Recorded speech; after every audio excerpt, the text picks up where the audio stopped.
প্রজাপতি 2 এর shooting experience নিয়ে তোমার কিছু যদি বলার থাকে? আমি না এই সিনেমাটা নিয়েই আমার একটা এক্সপেরিয়েন্স আছে। এই সিনেমাটা আমার আ মানে আমি সিনেমাটা অলরেডি অ্যানাউন্স ছিল। তারপরে আমি সিনেমাটাতে জয়েন করেছি। আমার কোনো আইডিয়াই ছিল না যে সিনেমার পার্ট ও আমি ছিলাম।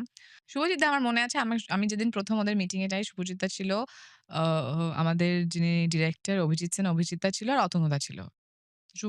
শুভজিৎ দা আমাকে বলছে যে, "আমার কাছে না এদিকা এই ক্যারেক্টারটা তোমাকেই করতে হবে। আমি তোমাকেই দেখতে পাচ্ছি। আ আর আমার কাছে দুটোই একমাত্র অপশন আছে। তার বাইরে আমার কাছে আর কোন অপশন নেই।"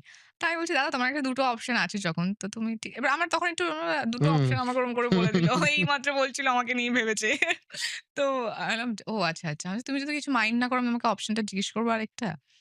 তো তখন বলল যে, "হ্যাঁ, আমার কাছে একটা অপশন হচ্ছে ইথিকা, আমার কাছে আরেকটা অপশন হচ্ছে ইথিকা।" বাহ! ও ওকে। তো বলল, "ওটা প্লিজ ওটা তোমাকেই করতে হবে। না না হলে আমি ক্যারেক্টারটা অফ করে দিচ্ছি।" আমি বললাম, "না, প্লিজ, প্লিজ ক্যারেক্টারটা অফ করো না। কারণ খুবই ভালো একটা ক্যারেক্টার। প্লিজ অফ করো না।"